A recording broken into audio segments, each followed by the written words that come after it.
Ayun guys, umpisa na natin ang pagluluto natin ng ginataang tilapia.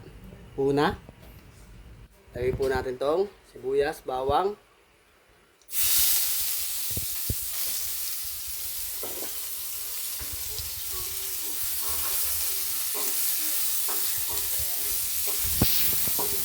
Yan. Yan. Igisa-gisa lang po natin.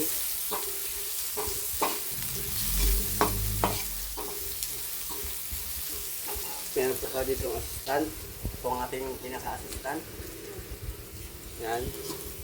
Nahihiya-hiya pa po. Yan.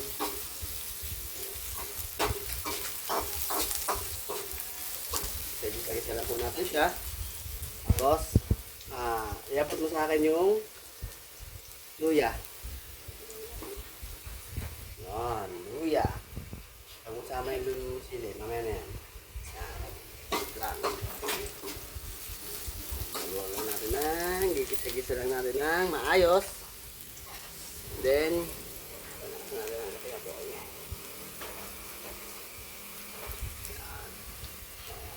kaya mo na, yung luya. Yan, luya.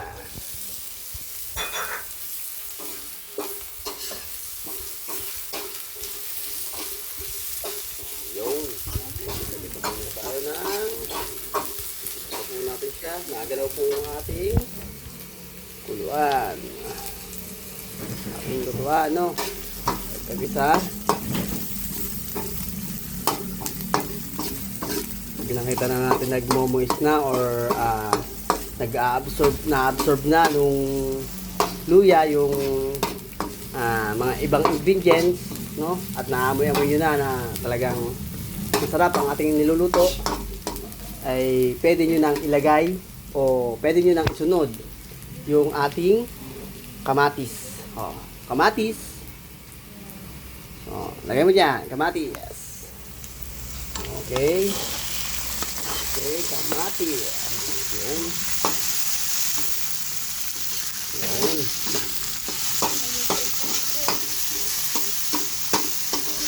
Isa-isa lang po tayo mga kapatid. Sabi nga po, mga kapatid, may sa ating mga subscriber, bakit palagi daw kung puro tilapia ang ating niluluto. Sa mga hindi po nakakaalam ng sa karamihan, malawak po yung ating fish pan sa Laguna de Bay. Kaya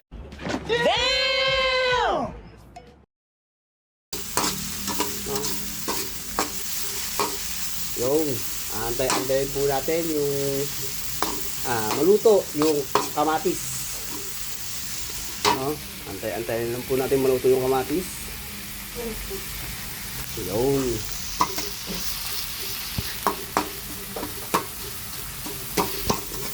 Natipuhan lang po natin magluto ngayon ng ginataang tilapia dahil tagal na nating hindi nakakapagluto nito. Kumbaga natakam tayo, no?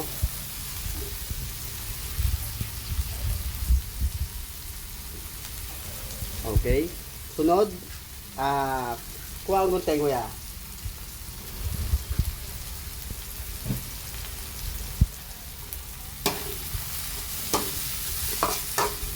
Yung gata. Yan na dito. Okay, lagay mo dyan. Gata. Ayan. Okay. Baka matapon. Tingnan mo, hindi natin ginagawa mo.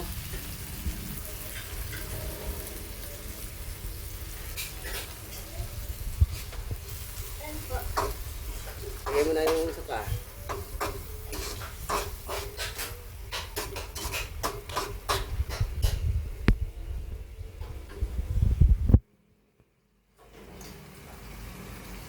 Okay, yum.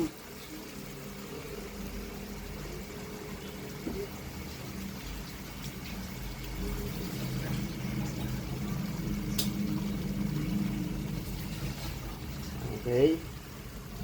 Yan. Ngayon, aantay-antayin natin kumulo, no? Para di po matorta yung ating gata. Aantayin po natin haluin lang ng haluin. No?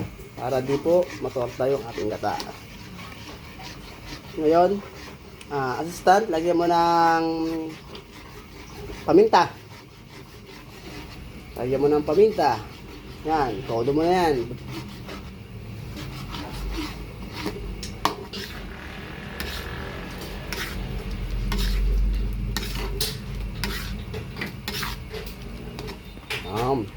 Todo mo na. Lagay mo.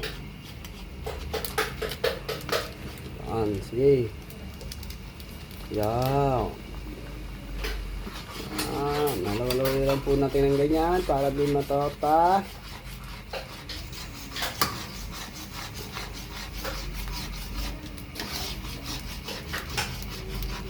Yun. Ngayon, buksan mo yung patis. Patis lang. Buksan mo. Maliit na butas lang ha, baka napakalaki.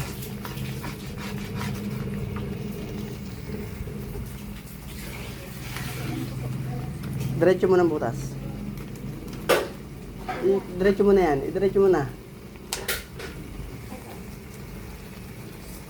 Okay, meron po tayo. Lalagyan natin ng konting patis lang po yun mga kapatid para sa ating paalat. At mamaya ay yun ang ating gagawin. Sawan, hina lang po natin ang ating papoy sa medium heat para 2,000 years later. Ayan guys, tapos na po ang ating nilulutong ginataang tilapia. Ayan, mapapa-extra rice ka po dyan dahil tayo ay yun, sarap yan. Yun, ginataang tilapia na may mustasa